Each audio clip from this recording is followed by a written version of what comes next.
അങ്ങനെ ഞങ്ങളുടെ രാജകുമാരിക്ക് ഇന്നലെ 6 വയസ്സ് തികഞ്ഞു കേട്ടോ. എന്ത് പെട്ടെന്നാണ് 6 വർഷം കടന്നുപോയത്. 2018 നവംബർ 23 നട്ടുച്ചയ്ക്ക് 12:59 ഞാൻ എൻ്റെ കാത്തുകുട്ടിയെ പ്രസവിക്കുന്നത്.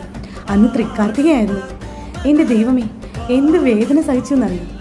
പണ്ടുള്ളവരൊക്കെ പറയും പ്രസവ വേദന കുഞ്ഞിൻ്റെ മുഖം കണ്ടു കഴിഞ്ഞാൽ മറന്നു പോകുന്നു. അതൊരു തരത്തിൽ സത്യമാണ് കേട്ടോ. കുഞ്ഞിൻ്റെ മുഖം കാണുന്ന സമയത്ത് നമ്മൾ എല്ലാ വേദനയും മറക്കും. ഈ ഞാനുണ്ടല്ലോ കുറച്ചൊന്നും അല്ല നമ്മുടെ കാത്തുകുട്ടി വയറ്റിലിട്ടുകൊണ്ട് വേദന അനുഭവിച്ചത്. ആ കഥകളൊക്കെ ഞാൻ മുമ്പ് പറഞ്ഞിട്ടുണ്ട്. എന്നാലും എൻ്റെ സന്തോഷം എപ്പോഴാണ് ഇരട്ടിയായതെന്നറിയോ? കുട്ടി പെൺകുട്ടിയാണെന്ന് അറിഞ്ഞപ്പോൾ. കാരണം എന്നെ കണ്ട എല്ലാവരും പറയായിരുന്നു എനിക്ക് ആൺകുട്ടിയാണെന്ന്. പോയി ഒരു ഉണ്ണിക്കണ്ണനെയും കൊണ്ട് വരാനെന്ന് ആരോ പറഞ്ഞു. ഉണ്ണിക്കണ്ണിയാണെ നിങ്ങളെ സ്വീകരിക്കില്ലെന്ന് ദേഷ്യത്തിൽ ഞാനും ചോദിച്ചു. കാരണം ഞാൻ അത്രയ്ക്കൊരു പെൺകുഞ്ഞിന് വേണ്ടി ആഗ്രഹിച്ചിരുന്നു. പിന്നെ പെണ്ണാണേലും ആണാണേലും സന്തോഷം. എന്നാലും ഏതാണ് കുട്ടീനെ സിസ്റ്ററിനോട് ചോദിച്ചപ്പോൾ പെൺകുട്ടിയാണെന്ന് അറിഞ്ഞ ആ ഒരു നിമിഷം എൻ്റെ ദൈവമേ, അങ്ങനെ ഞങ്ങളുടെ പ്രാർത്ഥനയ്ക്കൊടുവിൽ കിട്ടിയതാണ് ഞങ്ങളുടെ പൊന്നിന്.